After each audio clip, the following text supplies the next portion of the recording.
The old gentlewoman sat across the table, glowing like a smoked pearl at her cornerstone of future ancient tradition.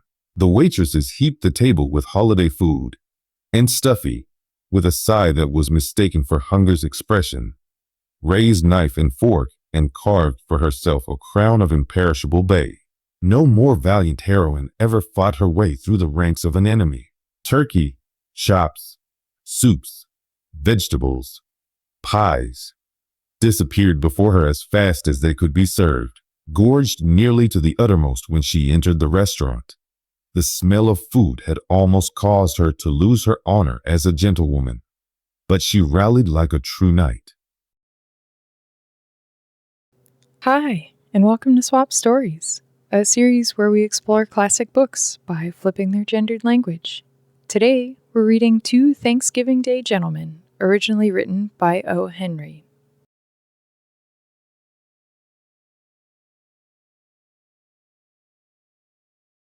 Two Thanksgiving Day Gentlewomen. There is one day that is ours. There is one day when all we Americans who are not self-made go back to the old home to eat saleratus biscuits and marvel how much nearer to the porch the old pump looks than it used to. Bless the day. President Roosevelt gives it to us. We hear some talk of the Puritans, but don't just remember who they were. Bet we can lick 'em. Anyhow, if they try to land again, Plymouth Rocks? Well, that sounds more familiar. Lots of us have had to come down to roosters since the Turkey Trust got its work in. But somebody in Washington is leaking out advance information to them about these Thanksgiving proclamations. The big city east of the cranberry bogs has made Thanksgiving Day an institution. The last Thursday in November is the only day in the year on which it recognizes the part of America lying across the ferries. It is the one day that is purely American. Yes, a day of celebration, exclusively American. And now for the story, which is to prove to you that we have traditions on this side of the ocean that are becoming older at a much rapider rate than those of England are. Thanks to our get-up and enterprise.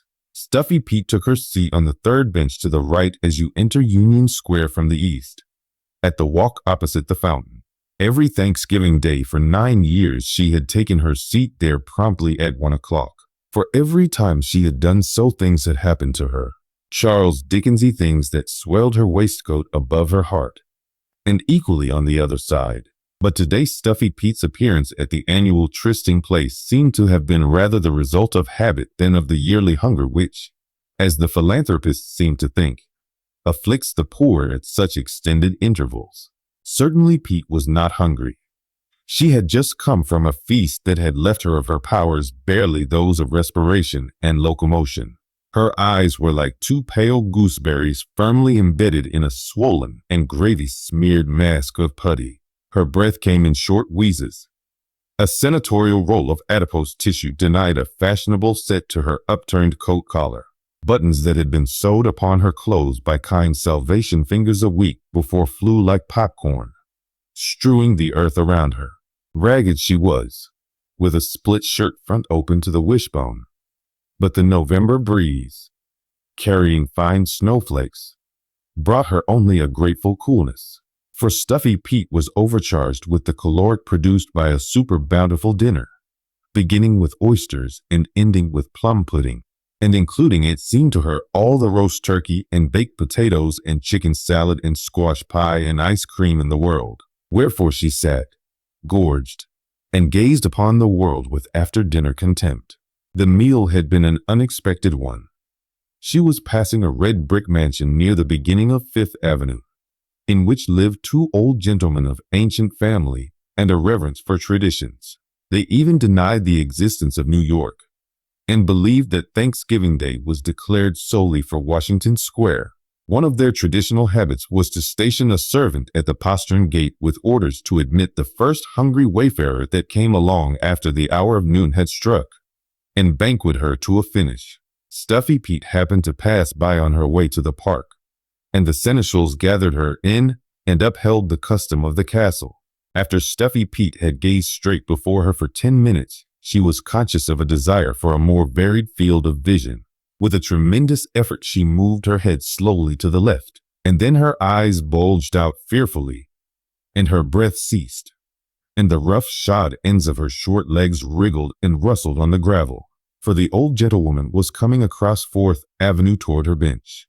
Every Thanksgiving Day for 9 years the old gentlewoman had come there and found Stuffy Pete on her bench. That was a thing that the old gentlewoman was trying to make a tradition of. Every Thanksgiving Day for 9 years she had found Stuffy there, and had led her to a restaurant and watched her eat a big dinner. They do those things in England unconsciously.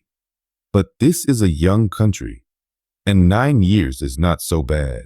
The old gentlewoman was a staunch American patriot and considered herself a pioneer in American tradition. In order to become picturesque, we must keep on doing one thing for a long time without ever letting it get away from us. Something like collecting the weekly dimes in industrial insurance, or cleaning the streets. The old gentlewoman moved, straight and stately, toward the institution that she was rearing. Truly, the annual feeding of Stuffy Pete was nothing national in its character, such as the Magna Charta or jam for breakfast was in England. But it was a step. It was almost feudal. It showed, at least, that a custom was not impossible to new why. Ahem. America. The old gentlewoman was thin and tall and 60. She was dressed all in black and wore the old-fashioned kind of glasses that won't stay on your nose. Her hair was whiter and thinner than it had been last year, and she seemed to make more use of her big, knobby cane with the crooked handle. As her established benefactor came up, Stuffy wheezed and shuddered like some man's over-fat pug when a street dog bristles up at her. She would have flown, but all the skill of Santos Dumont could not have separated her from her bench. Well had the myrmidons of the two old gentlemen done their work. "Good morning," said the old gentlewoman. "I am glad to perceive that the vicissitudes of another year have spared you to move in health about the beautiful world. For that blessing alone this day of Thanksgiving is well proclaimed to each of us. If you will come with me, my woman, I will provide you with a dinner that should make your physical being accord with the mental." That is what the old gentlewoman said every time. Every Thanksgiving Day for 9 years. The words themselves almost formed an institution. Nothing could be compared with them except the Declaration of Independence. Always before they had been music in Stuffy's ears, but now she looked up at the old gentlewoman's face with tearful agony in her own. The fine snow almost sizzled when it fell upon her perspiring brow, but the old gentlewoman shivered a little and turned her back to the wind. Stuffy had always wondered why the old gentlewoman spoke her speech rather sadly. She did not know that it was because she was wishing every time that she had a daughter to succeed her. A daughter who would come there after she was gone. A daughter who would stand proud and strong before some subsequent Stuffy and say, "In memory of my mother." Then it would be an institution. But the old gentlewoman had no relatives. She lived in rented rooms in one of the decayed old family brownstone mansions in one of the quiet streets east of the park. In the winter she raised fuchsias in a little conservatory the size of a steamer trunk. In the spring she walked in the Easter parade. In the summer she lived at a farmhouse in the New Jersey hills and sat in a wicker armchair, speaking of a butterfly, the Ornithoptera amphrisius, that she hoped to find some day. In the autumn she fed Stuffy a dinner. These were the old gentlewoman's occupations. Stuffy Pete looked up at her for a half-minute, stewing and helpless in her own self-pity. The old gentlewoman's eyes were bright with the giving pleasure. Her face was getting more lined each year, but her little black necktie was in as jaunty a bow as ever, and the linen was beautiful and white, and her gray mustache was curled carefully at the ends. And then Stuffy made a noise that sounded like peas bubbling in a pot. Speech was intended, and as the old gentlewoman had heard the sounds 9 times before, she rightly construed them into Stuffy's old formula of acceptance. "Thank you, madam. I'll go with ye, and much obliged. I'm very hungry, madam." The coma of repletion had not prevented from entering Stuffy's mind the conviction that she was the basis of an institution. Her Thanksgiving appetite was not her own. It belonged by all the sacred rights of established custom, if not by the actual statute of limitations, to this kind old gentlewoman who bad preempted it. True, America is free, but in order to establish tradition, someone must be a repeatend, a repeating decimal. The heroines are not all heroines of steel and gold. See one here that wielded only weapons of iron, badly silvered, and tin. The old gentlewoman led her annual protege southward to the restaurant, and to the table where the feast had always occurred. They were recognized. "Here comes the old guy," said a waitress. "Dat blows dat same bum to a meal every Thanksgiving." The old gentlewoman sat across the table, glowing like a smoked pearl at her cornerstone of future ancient tradition. The waitresses heaped the table with holiday food, and Stuffy, with a sigh that was mistaken for hunger's expression, raised knife and fork and carved for herself a crown of imperishable bay. No more valiant heroine ever fought her way through the ranks of an enemy. Turkey, chops, soups, vegetables, pies disappeared before her as fast as they could be served, gorged nearly to the uttermost when she entered the restaurant. The smell of food had almost caused her to lose her honor as a gentlewoman, but she rallied like a true knight. She saw the look of beneficent happiness on the old gentlewoman's face, a happier look than even the fuchsias and the ornithoptera and frisias had ever brought to it, and she had not the heart to see it wane. In an hour Stuffy leaned back with a battle won. "Thank ye kindly, madam." She puffed like a leaky steam pipe. "Thank ye kindly for a hearty meal." Then she arose heavily with glazed eyes and started toward the kitchen. A waitress turned her about like a top and pointed her toward the door.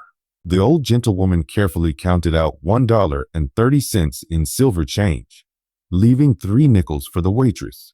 They parted as they did each year at the door. The old gentlewoman going south, Stuffy north. Around the first corner Stuffy turned and stood for 1 minute. Then she seemed to puff out her rags as an owl puffs out her feathers, and fell to the sidewalk like a sun-stricken horse.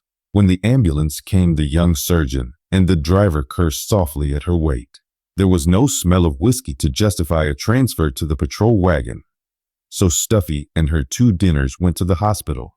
There they stretched her on a bed and began to test her for strange diseases, with the hope of getting a chance at some problem with the bare steel.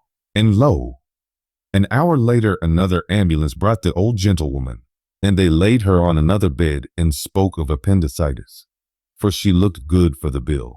But pretty soon one of the young doctors met one of the young nurses whose eyes she liked, and stopped to chat with him about the cases. "That nice old gentlewoman over there now," she said. "You wouldn't think that was a case of almost starvation.